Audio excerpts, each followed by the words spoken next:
Welcome to another episode of Tales from the Tables with your host, Rob Bradley, John Charles Ciccarelli, James Burrows, and Damien Hallwood.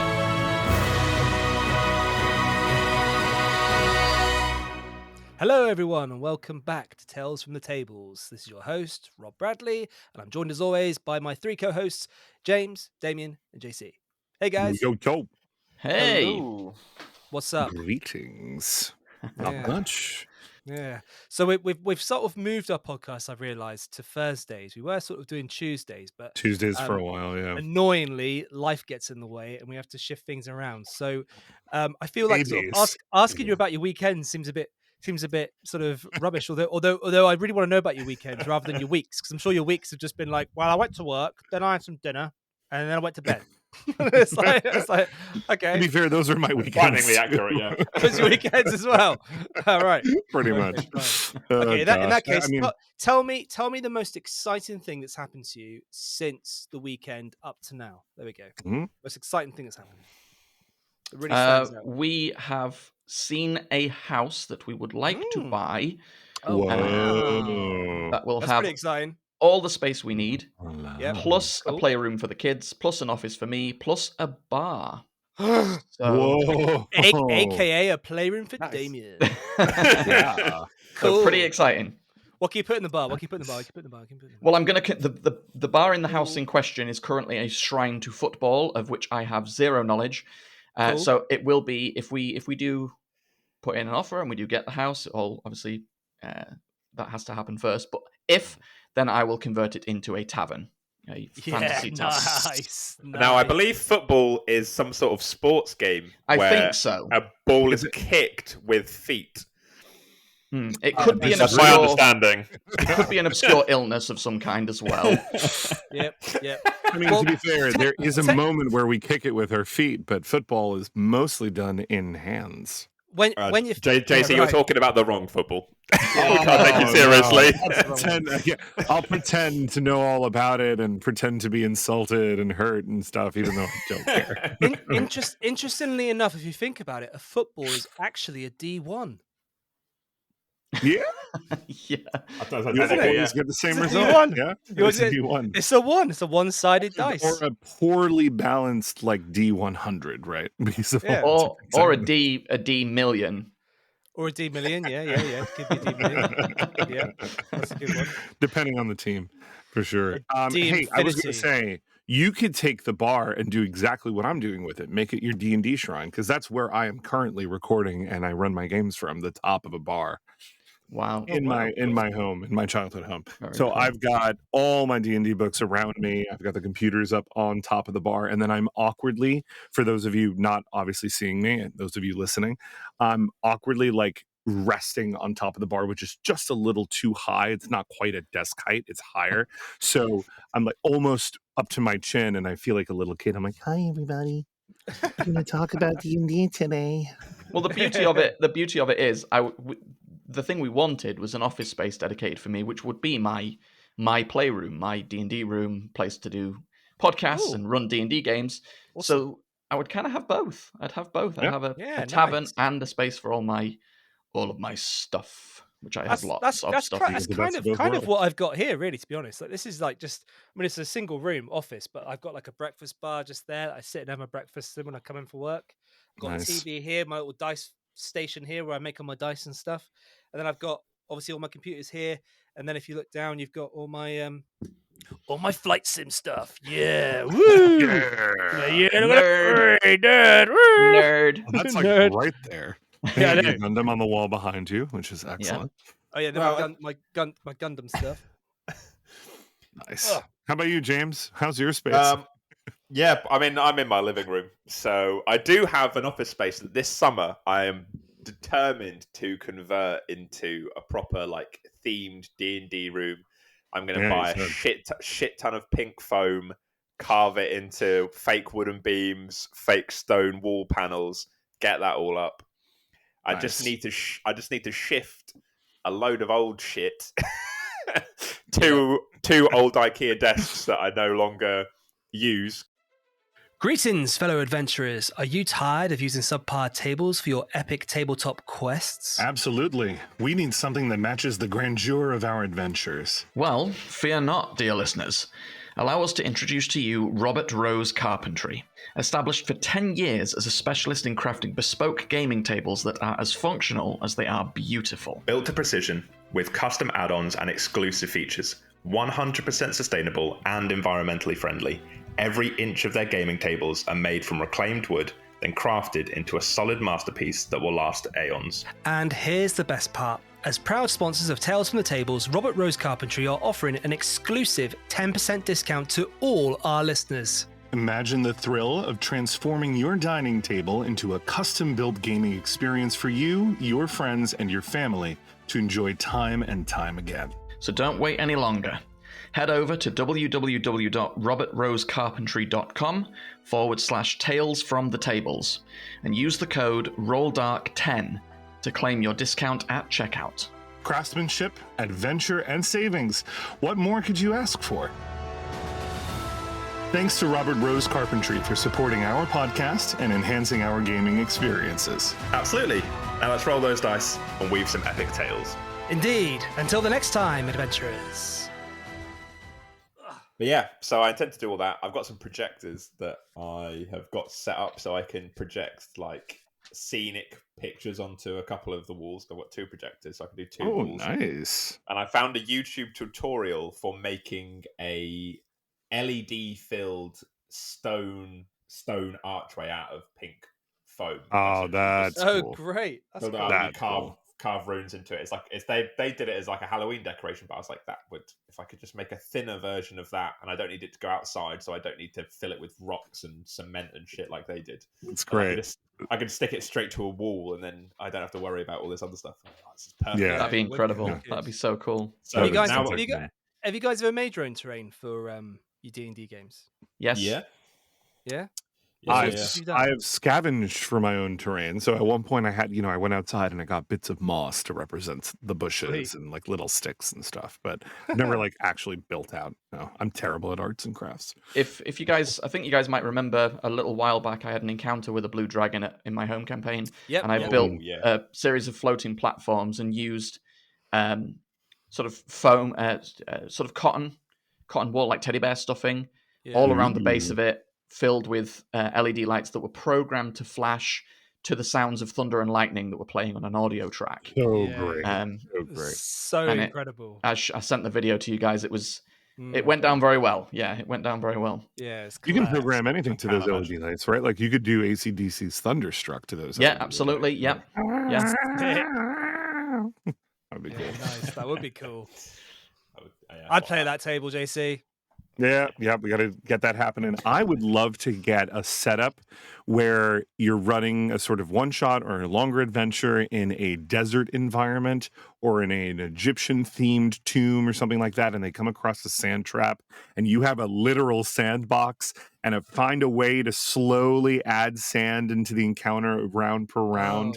Oh, How yeah. fun would that be? That's You could I've always you wanted could to play with easily sand. do. You Right. could easily do that. Oh, Right, what you need is like a tray. I've never seen that. I've never seen a video of anyone just like, adding sand, more of it over the course of a round or anything. Make it Yeah. happen. Yeah, we'll make it happen. Does Okay. do Make it Vecna go? so. Do the Vecna guys go to the desert by any chance? No, honestly, actually, I'm glad you asked. I'm adding so much to this campaign, but I was like, we're missing desert. We're missing sort of in like an environment that's different from the others. We obviously go to different worlds without spoiling it too much. I'm trying not to mention it, but it felt like there was a lack of actual nature and like different environs. So I'm Oh, looking really? to where to insert like more of a wintry theme or a tundra, which I think I figured out. Or in this case, like a desert. And I was like, do we want to go to Athos from Dark Sun? Because it's never been introduced in 5e. It's an old... Oh, Tamien's giving me a big 2 thumbs up. I love that setting. Yeah, it's a really intense setting, and Oh, I sounds have a great. lot of experience running desert-themed adventures and campaigns at this point. So I don't know, I'm rather excited to find a place to slot that in because it just feels right. You're looking for spoilers. You're looking for pieces of magical MacGuffins, and it should feel a little varied, right? Like you want to go to different kind of Yeah. environments to do Absolutely. Yeah, absolutely. Yeah, especially So, with like the whatever it is, the 50th anniversary. that. Mm-hmm. Yeah. Yeah, 50th you'd have anniversary. thought they'd be all over it. They'd be like, right, you're going everywhere. Everything we've ever done, all Nope. crammed into one adventure. It's going to be super epic. We're going balls deep. It's going to be I mean, incredible. they tried. They tried. There's Yeah, they a mucked it lot up. of sayings in there, isn't it? But they seem to have ignored Dark Sun despite it being fairly popular as far Yeah. as I'm. I think I Well, know. I think I know why. There's a good reason why. There is a good it reason why. slavery. I think Yeah. probably yes. Athos is an incredible setting, but it is heavily based around the idea of slavery. For the skinny on it is that it's set in a world that is almost entirely desert with a literal dying sun. The sun is literally Yeah. dark because That's magic is sapping the life out of everything. And even using magic in the setting, you can literally watch plants and other living creatures wither in close proximity to magic. You can It's find sapping. a plant. Yes. Yeah, it's sapping life out of the world as you use it, and the entire world is run by these sorcerer kings who have slaves abound. So I think that Mhm. aspect of the campaign, unless there's a way for them to do it that they feel isn't too near to the knuckle, I don't think they ever will redo because of the slavery element. because of the slavery Yeah. element. Yeah, Yeah. it Which isn't. is It isn't.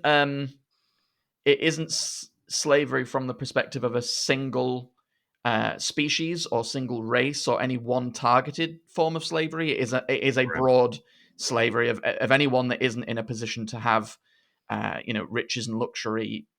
They're slaves. It isn't targeted. and it is sort of But- endemic to the system and the world, or rather the world Yeah. of it, right? Yeah. Yeah. So it isn't malicious in that respect, and it doesn't, it doesn't come across as overly allegorical to any one form of our history. However, I don't think Wizards are willing to take the risk. Mm. There was I think a just- fourth edition campaign setting for it. So if you want to run it, you can maybe probably find find a that 5e find that conversion, book. yeah. It's got loads of information about the world and the setting, and just convert it yourself. There's some monster books for it too. Yeah. Some of them, Yeah, some I of the feel monsters like- we get in 5th edition come from that, right? We get the Thrycreen. I think they're. Oh no, they might be Spelljammer actually. I'm trying to remember They if did they're appear in from Dark Sun. Athos. They did appear in Dark Sun. Yeah. Okay, they might be from that. Yeah. This time round, they've shown up in the Spelljammer setting, the Throw Queen. Right. Yeah. Right.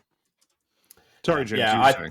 I feel like it's probably one of those where just the assumption or where people's minds go to. If you hear, oh, there is a world that is entirely desert and there's lots of slavery, people's initial reaction to that is, oh, that doesn't sound that sounds like it's probably going to be quite hard to do without maybe doing something that shouldn't be done. Yeah. Despite the fact that yeah. maybe that isn't the case,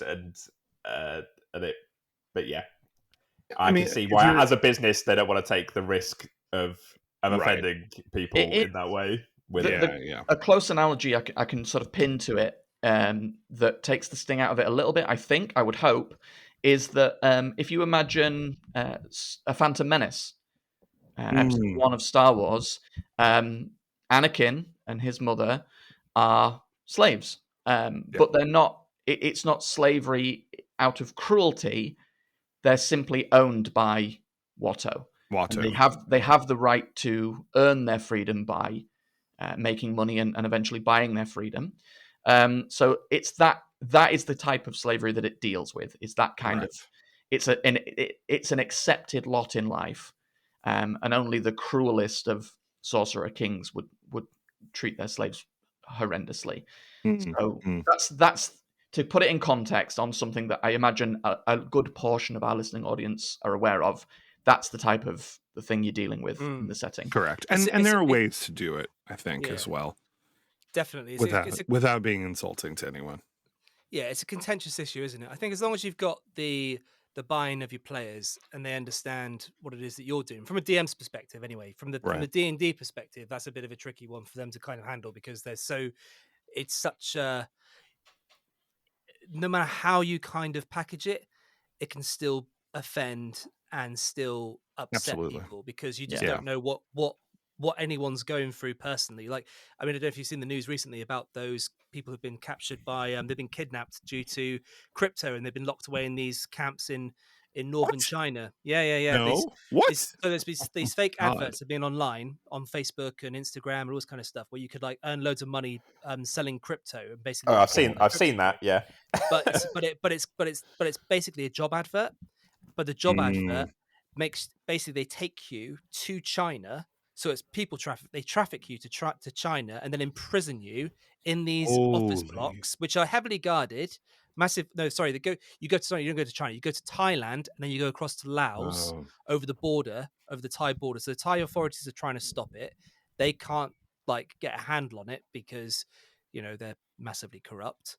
So they're clearly being paid off, and then those people are then being crossed across the border, locked up in compounds, and these compounds are massive. Literally since 2013 and now, like they showed these 2 satellite images of this place. This place was empty, and all of a sudden there's just like all these buildings everywhere, and all those buildings are office blocks that are basically prisons for people who have gone, I'd like to do a bit of crypto and learn about this and apply for this job and and they've gone over there and they've kidnapped them and they've thrown them into these jails, and they're literally all they're doing is they're sat in a customer service environment selling the same thing to other people to then get them to come over, give them all their finances, put them in these buildings, and basically create these crypto factories where they're just churning out this, like a little money. colony almost. Jeez, it's horrific. It's horrific. Well, actually, when James and I were in when you and I we were in Malta, we met a few guys actually. Well, I sort of met a few guys that had factories in South Korea, and these factories were literally just dudes sat to computers playing the Gala crypto games that sat on the blockchain constantly for like 14-hour days with like half an hour breaks in between, just constantly playing these games that are really repetitive, like Farm Star. Do they and all make that kind good of stuff. money out of this? Well, they do if they've got it en masse.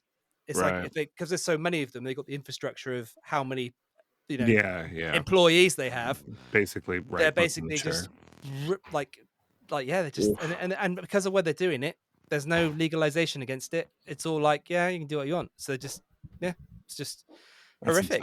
It's horrific. So modern day slavery is a real problem. I mean, I don't know if you remember a couple of years ago as well, the cockle pickers in was it in Blackpool or somewhere, the Chinese cockle pickers, and the tide came in and killed about 50 of them or something. They were all slaves, all Chinese slaves that have been trafficked over here to literally go out to sea on low tide to pick cockles.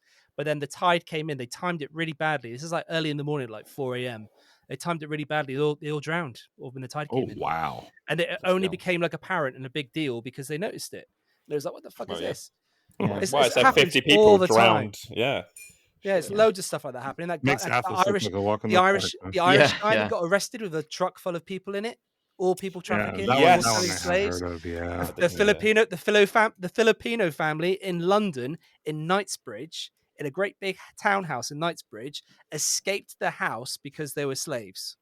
They were literally, they literally got this Filipino family into their house, and they had them as their workers. They're like the cook, the cleaner, the nanny looking after their kids, not paying them anything, just this is your job. Them there. Here's some food and here's some shelter. There you go. Shelter, right. Yeah, and they literally escaped and sold their story.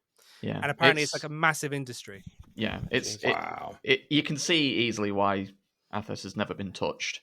Yeah, again for 5 years, and probably won't be. But it is for those of you that are interested. It is a very fascinating setting. It's kind of a post-apocalyptic, almost fantasy Mad Maxian setting. With elements of Conan, with the whole. I'd say Conan. Right? The Conan vibes. The artwork very Frazetta-like. You can imagine that sort of thing. So can I say, I like I said, I'm interested in adding that, but I think I found the solution to it's not slavery in your games. I'm not proposing that by any chance, but just to share this story. So I have a group that has been recently a home group playing Curse of Strahd, and they have a drow in the party who's I think actually a good alignment, and he's just he escaped the terrible society of drow where men are treated as second class citizens and basically just above slaves, and obviously drow are big slavers, and he wound up in Barovia and he's kind of trucking through. And then he had this backstory tie that I was like, oh, I'm struggling to bring this in, but it's Barovia, anything goes. So I brought in this little drow girl, this child. I think she's actually like legitimately 11 or 12 years old. And she arrived and she's very friendly to him. And she's like, oh yeah, I'll help you. And she's got some cool magic powers. She's an NPC, but they basically needed a healer. And the whole time she's just kind of going around being like, oh, and these other people that you're traveling with, are they your slaves?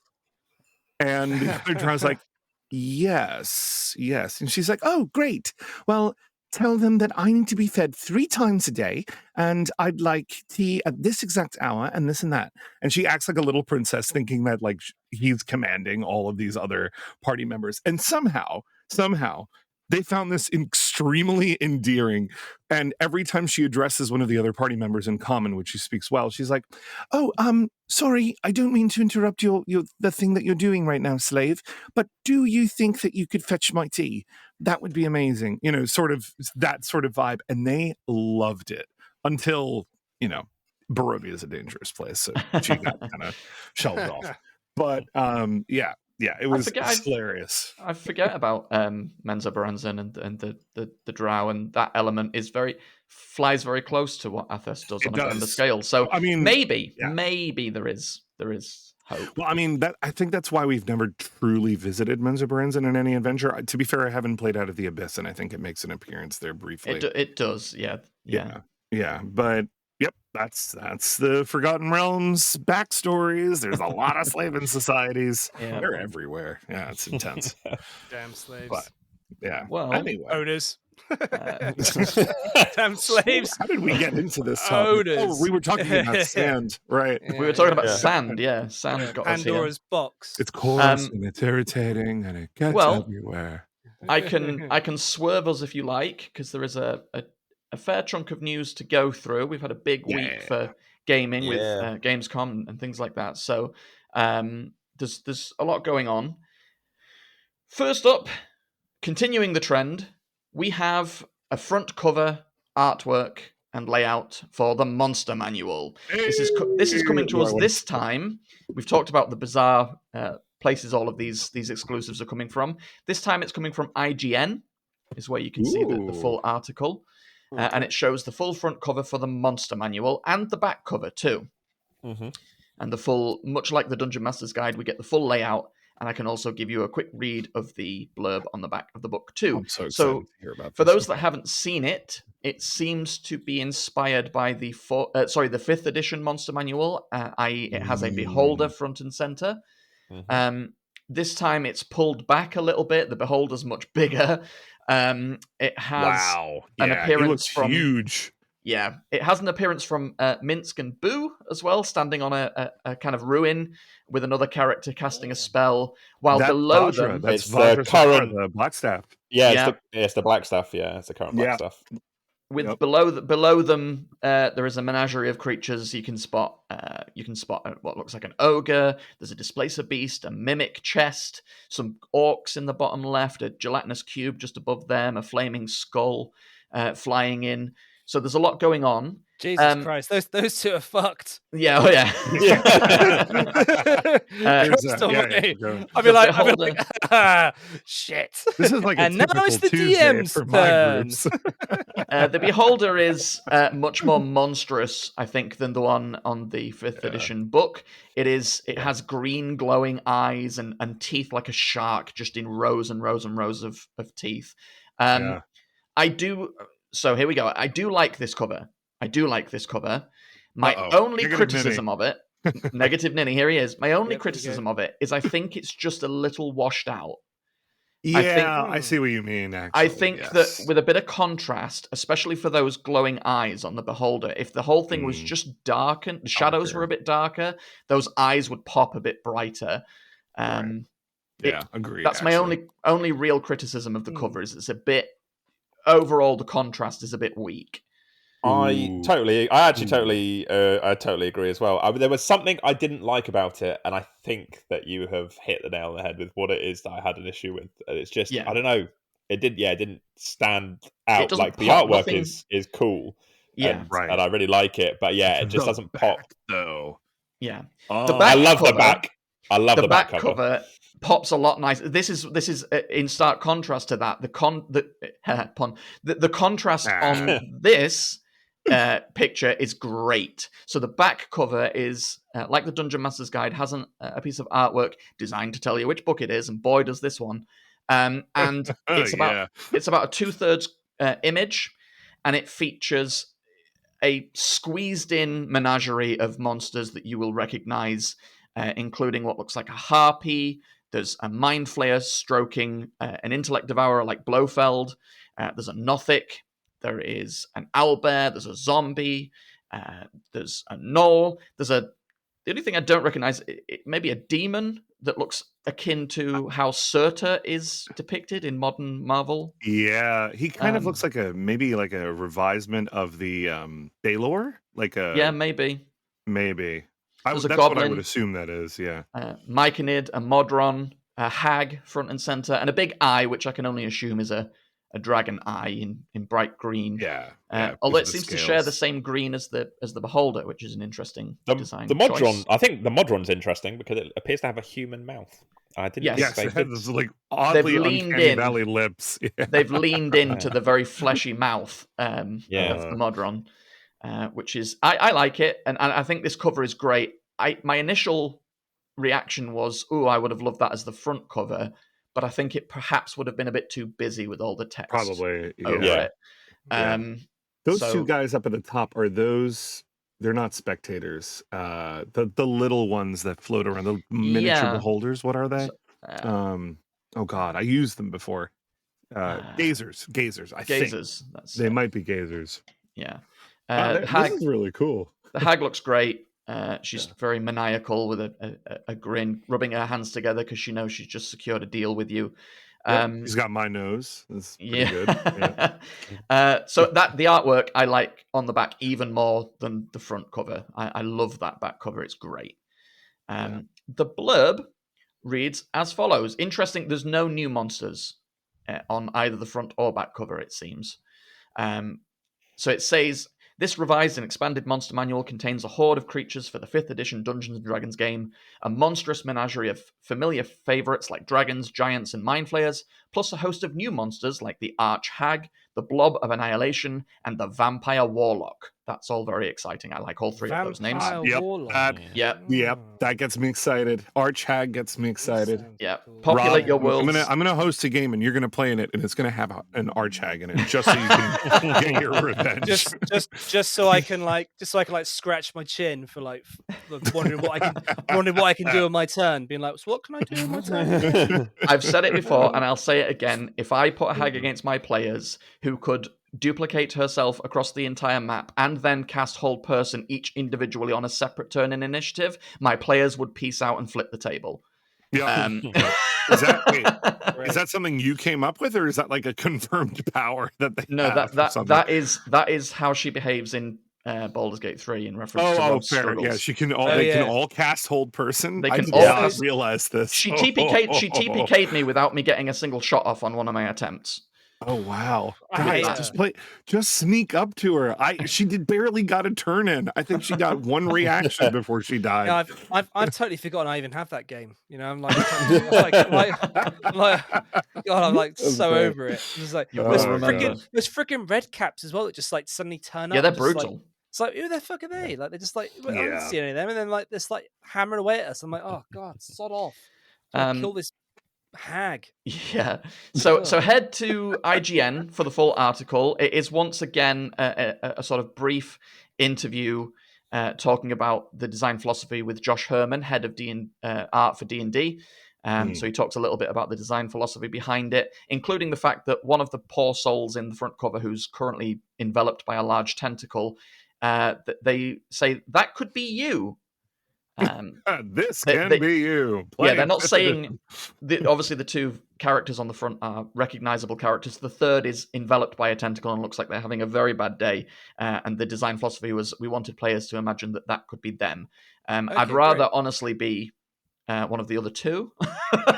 Those Yeah, tentacles right. look vaguely kraken-like to me. I'd They do. probably say that's a kraken, They right? do. I Yeah. wonder if Yeah. they'll have any updates with the NPCs at the back, because I always thought the original monster manual was a bit like, you got like what common folk, then you had like a noble, then you had like a Mhm. veteran. They expanded That it was in later kind books, of it. didn't they? They gave They you did a a few little higher bit. level ones in later Yeah. books. Yeah, I like suspect Apprentice Wizard and stuff like that. Yeah. with somewhere like Yeah. 400 or 500 monsters that have been confirmed, I suspect surely that will include NPCs. get some of that. Surely it will. Yeah, because it's I always also- good to I'm- have that. I miss templates. I don't know about you guys, but like in previous D&D editions, we used to get templates for things. Like, for instance, I was just thinking of this the other day. Obviously, a DM who's worth their salt can just make up a stat block or take an existing stat block and monkey around with it. But templates kind of did that for you and made it a little bit easier, because I was designing some Yeah. higher level cultists, but there's only one cultist stat block. Well, actually two, right? There's the cultist and the cult fanatic. And they're very low level, because of course you run into cultists all the time at low levels, but you can do it higher. And I was like, these stat blocks are, what do I take out of this that's unique to a cultist and apply it to something more powerful, like say a warlock stat block or a high wizard stat block or something of that sort. So I'd love that sort of sparsed in. I don't know if this edition will give it to us, but we'll see. No, I think you're right there, JC. I think with templates, I think what that would do for DMs would be, well, it would account for what DM's currency, like the most, like what DM's currency is to them, is which is their time, right? Yeah, it's prep time is like the DM's currency. The less prep time you have, but with the bigger, like, the bigger value you can get from whatever you're doing, is so much more valuable to a DM than anything else, which I think is often lost when the D&D. That's actually true. Time is a big factor that we rarely consider seriously.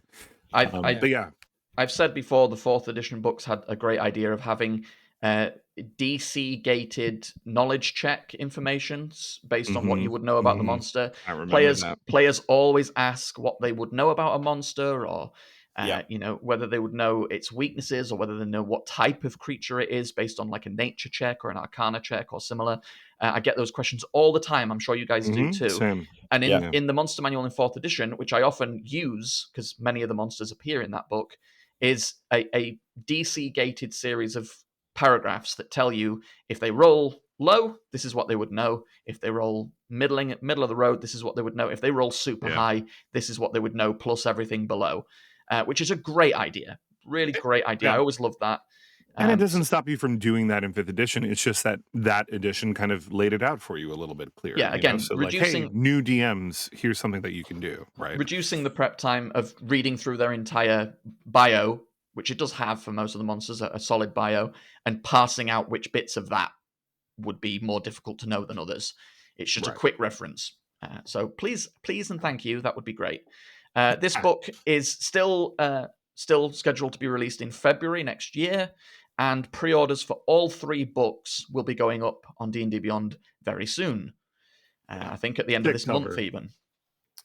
For all 3. Very cool. For all 3. Ooh, there's a bat. There's a bat on the front cover. I didn't even see that. I love that you're excited about the bat. Listen, there's all kinds of stuff here. I'm just excited to figure out who that person is in those tentacles, but we'll get there, I guess. It could be you, JC. It could be you. It could be me. Have they said if they're doing a bundle for all 3 together yet? Not Maybe that I've a digital seen. pre-order. Not that I've seen. We'll see with the pre-orders.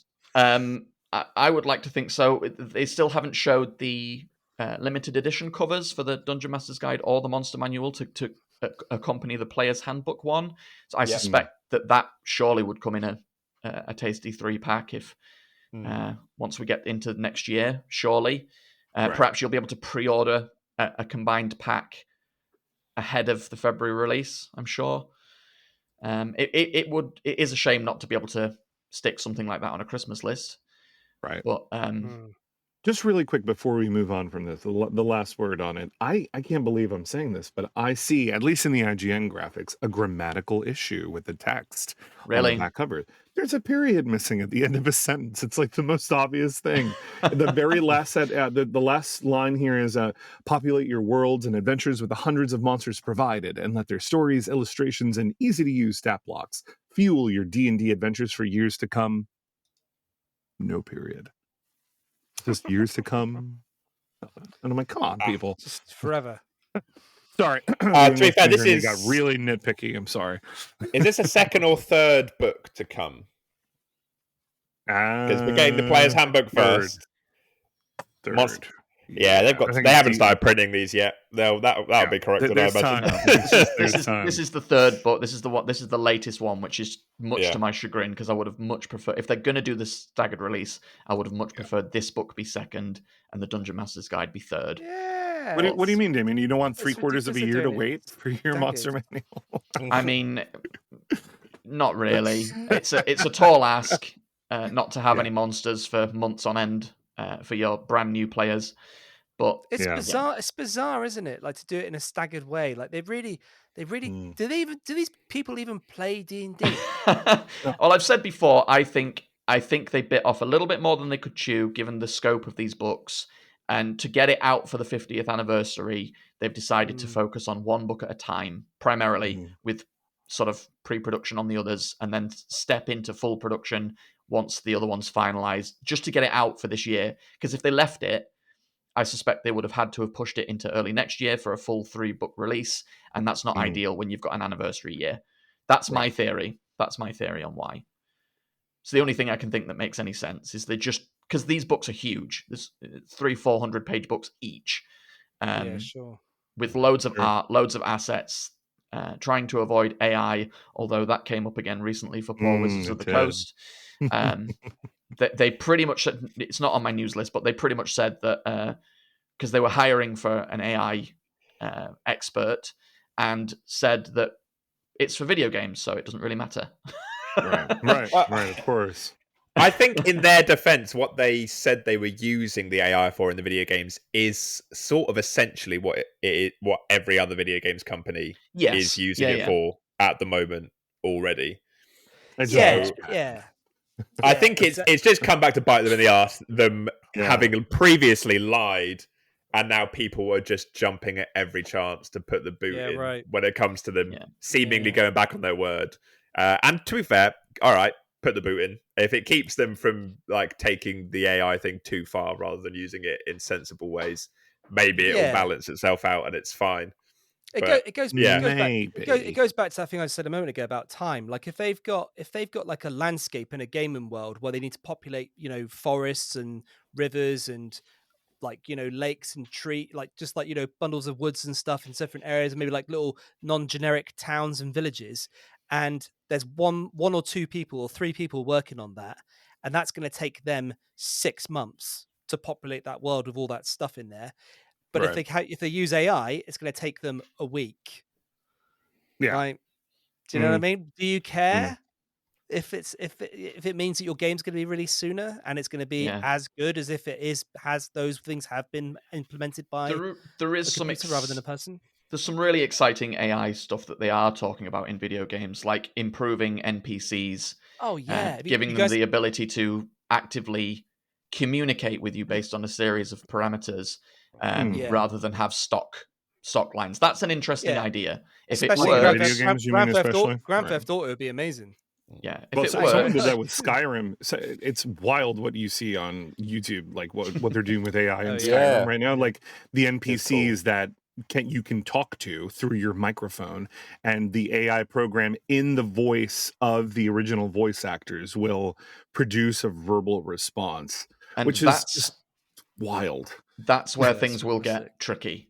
Yeah, is voice actor's perspective. Have you guys seen the Black Mirror episode where what is it? What happens? It's got what's the chops in it for the Mexican actress Salma Hayek. Penelope Cruz. Oh, Salma Hayek. Have you seen it? Where they're watching.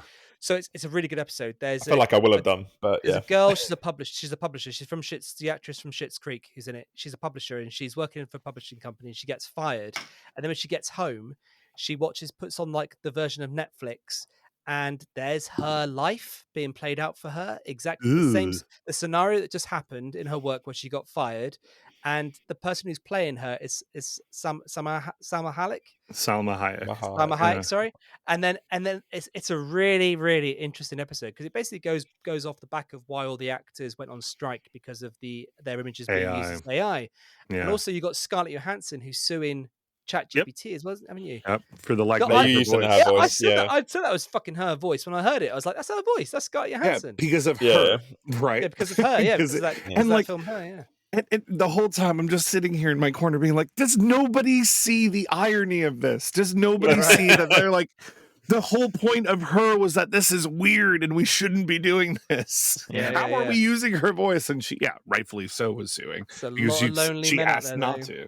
Yeah, yeah. It's a lot of Have lonely you guys men seen out the there. one where the AI, someone put like two AI voice bots together and they started just having a real Yeah, I did. conversation? Ooh, Yeah. and just sorry, this has nothing to do with the D&D stuff, and we'll get back to TTRPGs in a moment, but there's this really good one I just saw of someone screenshotting a CAPTCHA, like the jumbled letters and words meant to sort of prove whether or not you're a human on any website that's like, prove you're not a bot by doing this, or you pick the traffic lights. But this one was one of like a bunch of jumbled letters and numbers. And they put that screenshot to ChatGPT and said, hey, ChatGPT, what is this? And ChatGPT said, oh, this is a CAPTCHA. It's meant to distinguish between humans and bots for website security reasons. So bots normally wouldn't be able to read this, but to a human, it would read JLT3156RT1. And you're like, so a bot just solved the humans only test to differentiate from bots. How close are we to Skynet at this point? Yeah, real close. Real close. We're moving closer, right? Yeah. Because ChatGPT figured it out. And I'm like, well, you're gonna need new captchas. Let us hope that it regards our world with compassion, like the Vision, rather than hatred, like Skynet. We just I need to stop don't. it. Don't think it will. The biggest problem you've got is when it starts. If you give it absolute autonomy and complete okay, now just go off into the world and do your own thing. That's the problem. As soon as it stops being a tool and starts being but I don't, and says, well, I don't want to tell you what the square root of 648 is because I'm not feeling very good at the minute and I've got a bit of a glitch going on in my system. So you're gonna have to wait like that. Well, come on, but I've done 5 of these for you already today. I don't want to do any more. Then you know you're like, oh shit. I mean, I think here we that's the go. whole. I recently resaw this movie, and I think that's the whole point of 2001: A Space Odyssey with the big reveal with HAL, right? Oh, the absolutely. idea that was unique at the time, and we kind of missed that impact because I'm sorry I can't do that. Dave has now entered the cultural lexicon. It lacks the impact it had when you probably were first watching it in a movie theater. But the idea that the AI suddenly had autonomy and was, for its own reasons and superior thought and reasons, was deciding to do things that it wasn't told to do. To us, this is a common concept. We have loads of media now where robots have their own autonomy or any kind of programs do. But the feeling of that, just the sheer dread of you being like, what do you mean you can't do what I just told you to do? Yeah. It's creepy if you think about it. JC, I'm gonna do it. I'm gonna do it. Rob, you need to play Mass Effect. Because there is an entire antagonistic species in Mass Effect that comes from that very thing. They were created as autonomous units. They became self-aware. Their creators tried to stop them, and it failed. And now their creators live in space, and they have the planet. I'm gonna write it down. Write it down. It's going in the book. Play Mass Effect. Okay, before we get into Mass Effect again, from number 1, yeah. From number one. Number one. Yeah. From number 1. Good luck. Thank you. I won't blame you if you struggle through it, but it's worth it. I'll give you guys updates and every. The story is incredible. where I'm Just No, keep following it. Just don't be a my dad housemate, for a when he little played it, while. was like, Rob, you'll love this. You'll love this game. And I was like, yeah, all right. You will. You'll love it. You will. It's very Star Trek. Okay, no, we can't do this. You're right. We you're can't right. do it. Let's go. Keeping it Dungeons and Dragons. We've got one bit of sort of bummer news to go through, and then we've got VTT news. There seems to be a lot of moving and shaking in the VTT world. So real quickly, Deadline is reporting, you may or may not have heard, that a live-action Dungeons and Dragons television series will no longer continue production at Paramount Plus. Yeah, I heard. This does not mean that it is dead. They are still shopping the project around, but Paramount Plus are no longer attached to the project. Amazon should pick it up. They have Amazon, Apple. cartoon series. I'd say Apple TV should pick it up because they don't have a fantasy thing. I don't think Apple TV. But they've done some great sci-fi stuff, but I don't know that they've got a big fantasy temple. They haven't gone down the fantasy route yet. No. No. Some interesting tidbits about it. Apparently, there's not a lot that was revealed about what it would focus on, but apparently a character-focused piece of 8 episodes with heavy involvement of the Underdark. When combined with the fact that a character called Zenk from Honor Among Thieves was originally intended apparently to be Dridsto Durden until being changed early on, led to speculation that the series would focus on the Drid's novels, specifically the novel Homeland. None of that is confirmed, but it's all theories based on the tidbits we have. Is this the one that Joe Manganiello was working on? No, that was Dragonlance. That's right. I remember that getting canned as well. Yeah, there's an interesting interview with him where he talks about the fact that the script that he'd put together was apparently highly applauded for being very, very good, but Wizards dropped the project because Dragonlance didn't sell very well. So it seems that's what sort of put them off, is that it just isn't a big enough marquee name in D&D to warrant putting all the money into it, and that clearly got I think that's Joe's silly back up. because Dungeons and Dragons is the name. Yeah. Doesn't matter what setting realistically you do. If people are going to watch a Dungeons and Dragons thing, they're going to watch a Dungeons and Dragons thing. They're not going to care. Right. I mean, they will have preferred settings and whatever, but if you put one out in one of the more like in Greyhawk or Faerun or anything like that, they will, or the Dragonlance setting. Yeah, it's Greyhawk, isn't it? They will watch it regardless, at least to start with, and then if it's good enough, they will then recommend it to other people, and it will build. Yeah.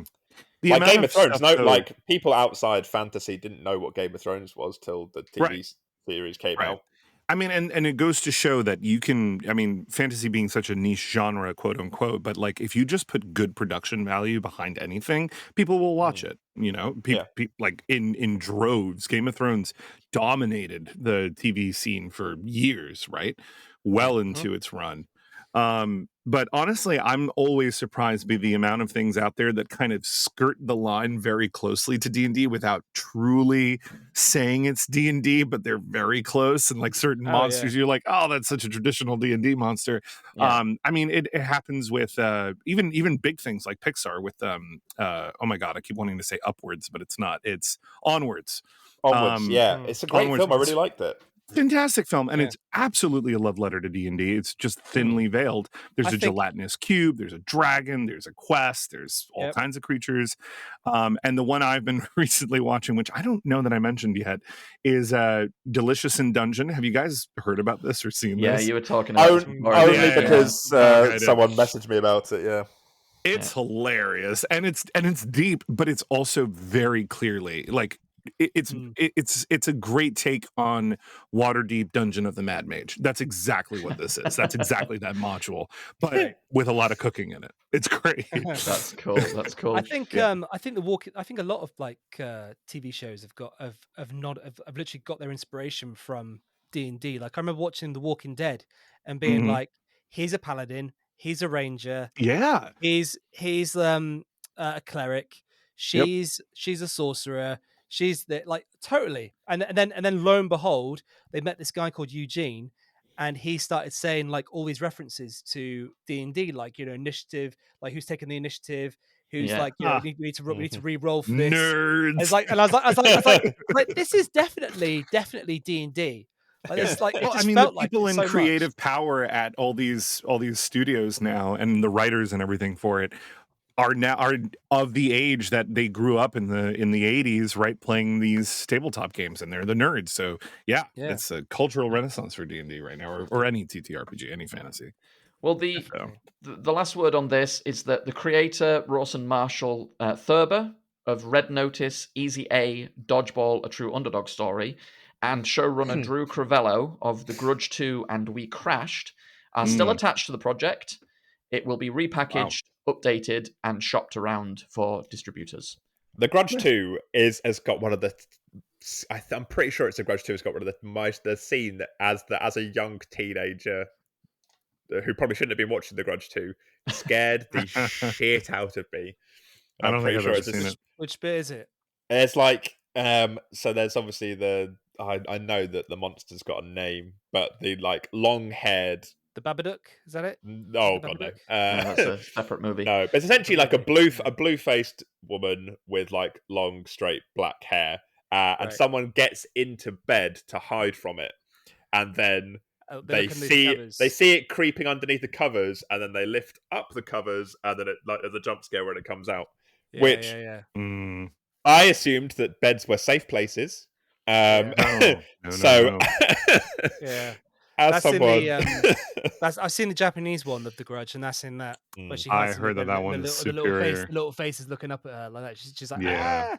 Yeah, it's Yeah, incredible. Ju-on or The something like Ju-on. that. It's Yeah. made by the same dude who's made The Ring. The Ring Yeah. is like another, Right, like, right. oh, you know what's God. Yeah. insane Ring is was that iconic. the Ring's a book trilogy, and I didn't know it this. is, and it gets really weird and sci-fi in the second and third thing, and it goes into sort of like an alternate computer dimension, which is where it's honestly I can't This is why I explain love it sequels properly, of certain. but This is why I love but sequels of genuinely, certain projects. it's a really great book series, and the movies just Yeah. totally ignored it and just took the monster and was like, yeah, it kills people. It's like a standard horror movie monster. The book's insane, and I would recommend if you can get a translated Nice. version, reading it because There's it's something fucking wild. there's something special about the way Japanese culture and sort of yokai and ghosts, specifically ghosts in sort of Japanese horror movies and horror stories and things, the way they handle ghosts, there's just something about it that's way scarier Yeah. than how we handle Yeah. ghosts. Yeah, Oh, I yeah. think you're right. Totally. Yeah, There's They just something about it. they approach them as demons, I think, in a way. I don't. I think they need that. I disagree a little bit. I think we make things like Paranormal Activity and things when we have invisible forces, The Exorcist, rather than be the ghost of somebody, it it's a tends to demon. be like a demon, which we find very frightening from a sort of a sort of religious perspective, and it questions our sort of belief systems. Whereas for them, the ghosts are often the spirits of lost people, and Yeah. the way they handle it is so frightening, so eerie, and this, I can't put my finger specifically on what it is that makes it so much scarier. I feel There's like a really. it's. Go on, Joe, sorry. Oh, sorry. I feel like it's like a strong emotion thing. Like a lot. Maybe.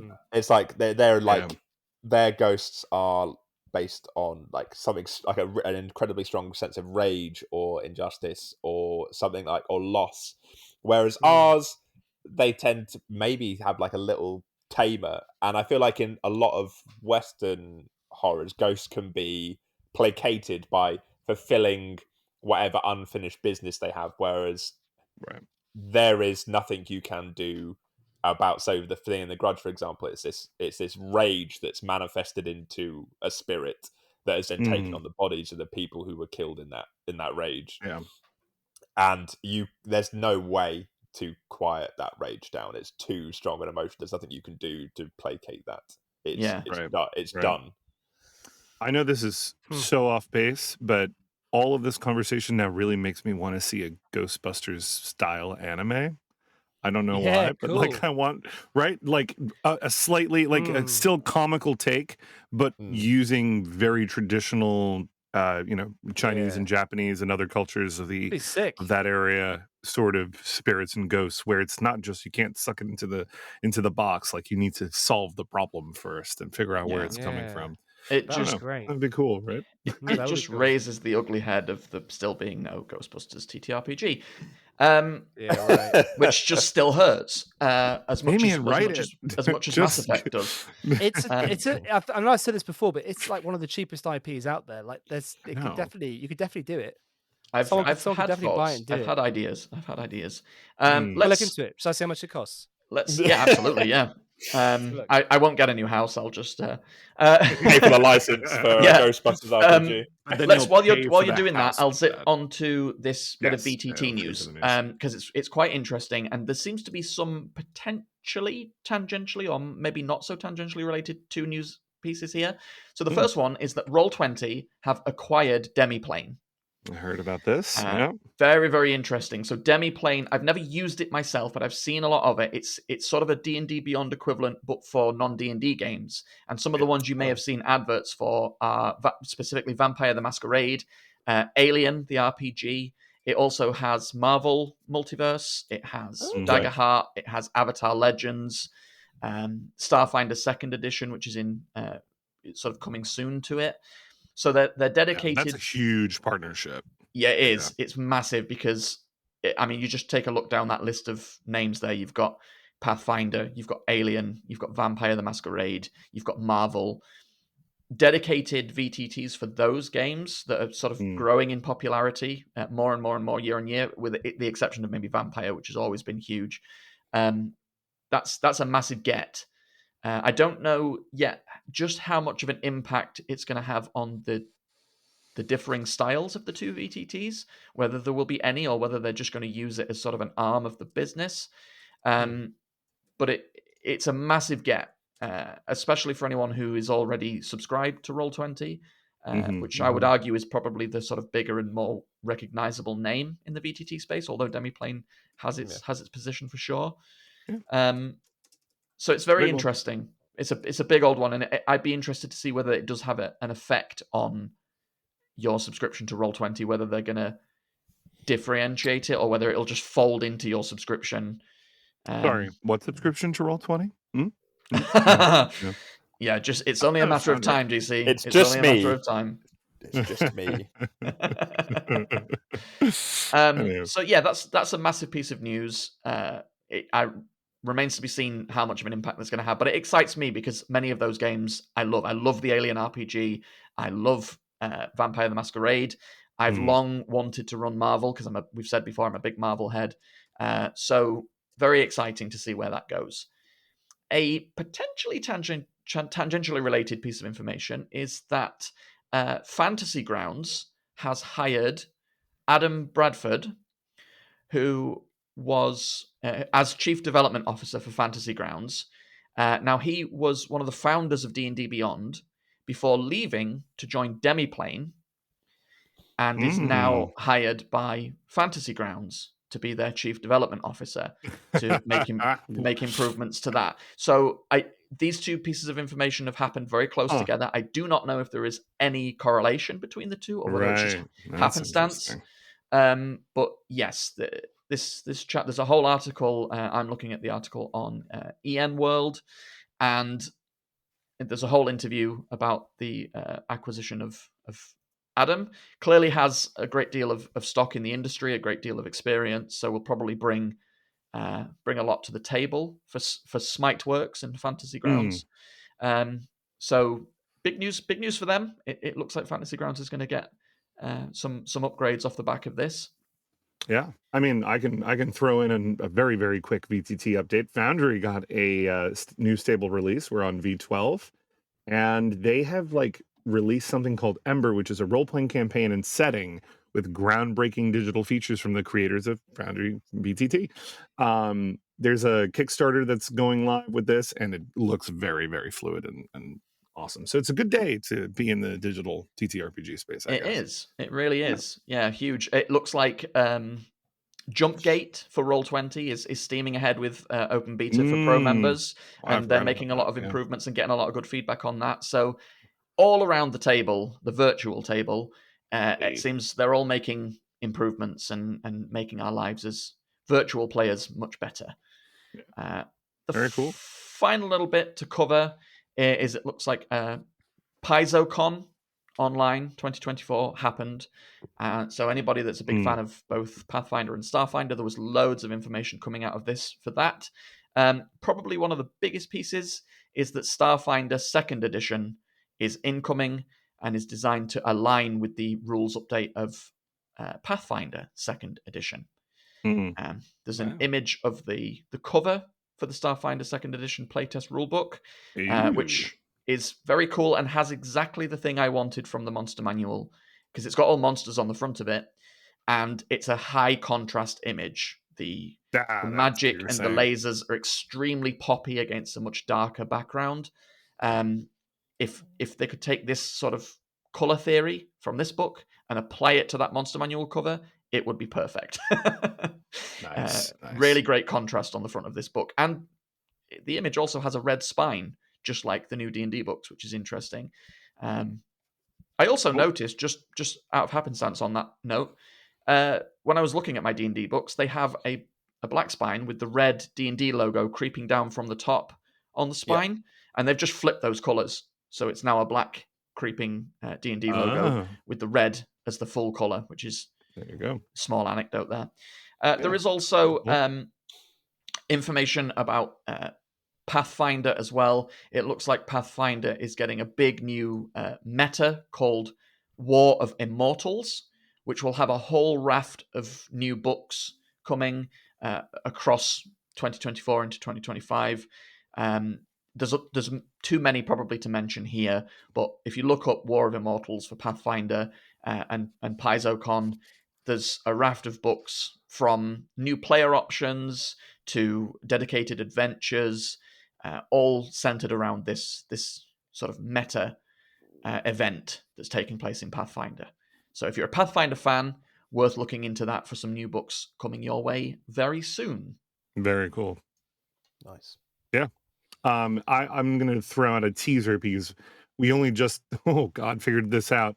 But there's more information coming on, and we'll probably tell more next week. But there's a new system out there which is gaining a lot of traction and a lot of interest. It's called DC20, and it's on Kickstarter right now. I think the Kickstarter literally launched either yesterday or a few days ago at this point. No, not even a few days. Yeah, it was literally yesterday, I believe. And it was funded $20,000 of its goal in 1 minute. And currently, as of the time of this recording, is sitting at 694,248. And that number keeps flipping every minute that I've got it up on screen.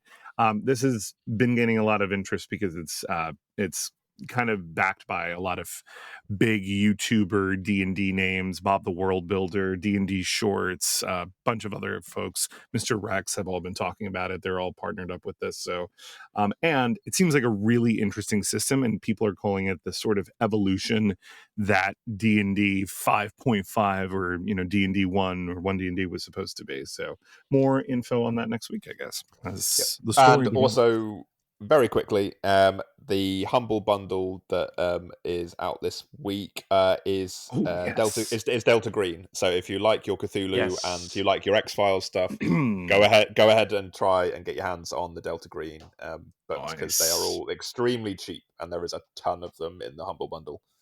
Yeah. And they're very, very, very cool. Very, very cool. I've never played it, but it's very, very my jam with that sort of. I promised a player a spot on Tales from the Tables. Do we have time for that, or are we kind of cutting it close this week?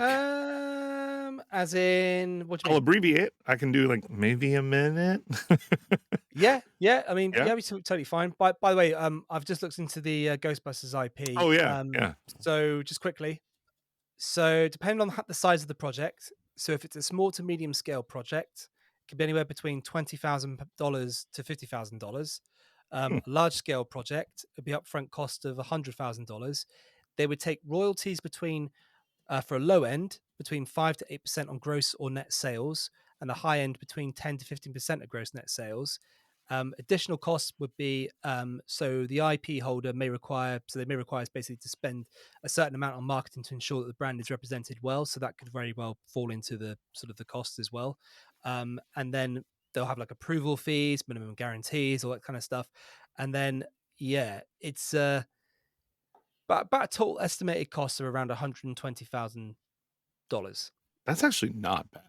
You're right. Yeah. That is the low end of an IP. But as you have big as you have to that. give away a maximum of around about 10% of your profits Yeah. to them, as well Oh. as paying them 120 grand. Yeah. On top of that, but So I mean, with a you know, TTRPG, that's probably like a low end, what they would consider a sort of lower tier yeah, investment in project. So I feel like and it's doable. you'd have to hire artists as well, of course, Yeah. and Right. write Oh yeah, there's professional writers to expenses. write it as well. Well, if you Make sure it's all if you TV. had Publishers, marketing. if you had Mhm. if you had the rights to do it, then I suspect crowdfunding would be a really great way to Totally. ensure all of that happened. Right. Yeah. Yeah, you could totally do it. Yeah. This has got a Kickstarter all over it. Hey, we had the Yeah. idea first, so if anyone takes this idea and runs with it, you have to credit Yeah. us. Yeah, So, those are estimates, by the way. They're not actual Yeah, yeah, of guarantees. course. They're not actual like proper Yeah. amounts that Sony Entertainment have said. Just a disclaimer there. This is just estimates, just to kind of get an Sure. idea of what you'd be looking at. But yeah, that's effectively it. So it's not a bad IP really. I know Tolkien is like, his IP is like huge. Yeah, it's money, millions. like Yeah. millions. Yeah. So yeah, Well, they also do sorry, that because they don't want Casey. people touching it. Yeah, Mostly. which is fair enough. It's their baby, right? They don't want Amazon. They don't want it. They don't want it bastardized. Do you know what I mean? They don't want it. Although Amazon Prime have Too late. pretty much done that. Too late. Done that, Yeah, too late for that. Have you guys heard that they went after I think it's the Tolkien estate, or maybe Amazon itself went after a small creator on YouTube that launched a popular video years and years ago called The Search for Gollum, I think, or The Hunt for Gollum. And Yes. Really? they're really angry because they wanted to use the title, and they're like, hey, wait a minute, there's this popular YouTube video that apparently did this already, or short film. And they got all pissy about it. And now this poor creator is like, Really? this was years ago. Yeah, Oh yeah. God. because what they're going fucking after that dicks. project. So we'll see. It's awful. isn't Anyway. it? So yeah, your Yeah. player, JC. Yeah, so as you all know, I have a lovely monthly group via Roll Dark that runs Waterdeep Dragon Heist. And to be fair, these, if you remember from many, many podcasts ago, this is the group that adopted a pet intellect devour and keeps having it jump into new hosts. So that kind of sets up your expectations for this sort of group.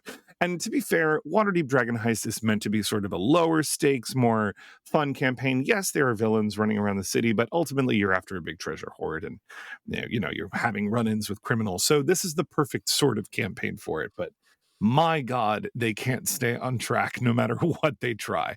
This culminated in our last session, where they invaded. It's going to be a little bit of spoilers for the actual adventure. So, Waterdeep Dragon Heist came out many years ago at this point, so spoiler territory ahead. But one of the main four villains that you can fight in that is Xanathar, as in the crime lord beholder, and you can enter his lair.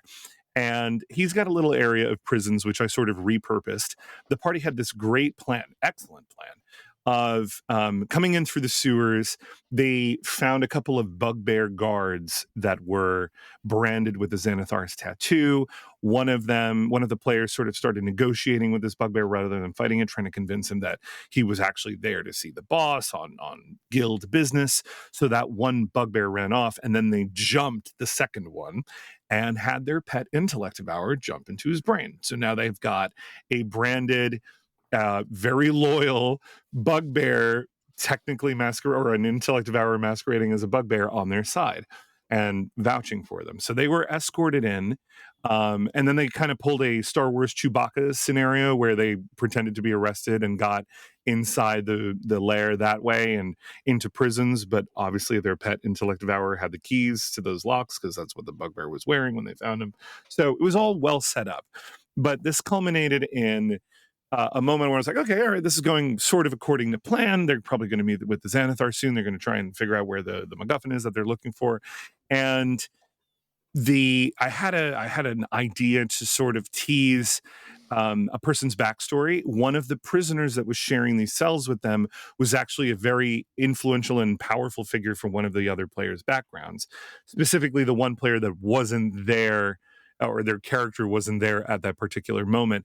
And they had sort of coerced him and dealt with him before. He was a corrupt noble. He's sitting in this jail cell. He's half crazy. And they figure out that he's just been implanted with a mind flayer tadpole.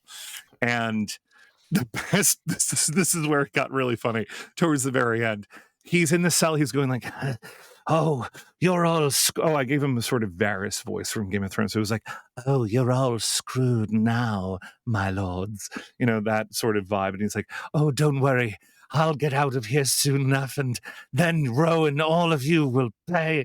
And sure enough, they're like, oh, we should put him out of his misery before he becomes a mind flayer. So they're grabbing a crossbow and they're like, wait, we should ask him some questions about this area first. And so as they're like loading the crossbow up, they're like, so what have you learned about Xanathar? Any weaknesses? What's like the sort of guard rotation? And they're literally cocking the crossbow and loading it up in front of the cell in front of him. And he's like, no, wait, there is a priest around here. I can be cured. Save me, and I'll tell you everything. And just out of random, and I'm not doing it justice, they shot him through the bars. They're like, oh, yeah, we could probably heal him. He just dies. And in the meanwhile, the other player's character isn't even there. The one that's like, this is extremely relevant to his backstory for it. And I was like, God damn it, people. I had a whole plan for him. But players will be players and They constantly go off the rails. Right. So, I do have a really quick one, but I can save it for next week. I just promised my players I would mention it, but I can absolutely save it next week. You totally can, or you can do it now. But I do need to shoot. So just so you are aware, I do need to go. you need to shoot a prisoner through a jail cell. I've actually got to paint the nursery. All right. Oh, lovely. Which I believe before Charlotte's folks come down, because Charlotte's stepdad is going to be wallpapering, and he's insisting that the nursery is painted before he wallpapers. So I'm just like, great, cool, okay. Well, I keep putting it off and putting it off. What's your preferred shade, Robert? What's your color? I think we're going for like a baby blue. Nice. I Like think a duck egg. so. Like a duck egg. PMS 341. No. Pastel. Maybe, Pastel yeah. blue. Yeah, it should be nice. Cool. But so it's up to you. It's up to you guys. Do you want to carry on, or do you want me to shoot off, or what do you want to do? I can save it. I can save it to next week. Oh, we'll kick it off with next week. Yeah. Okay. Yeah. Okay, cool. All right, guys. Well, thanks for joining us yet again for another episode, and you'll hear us again next week. Nice one. Indeed. Take care, everybody. Bye-bye. Goodbye. Ciao. Bye.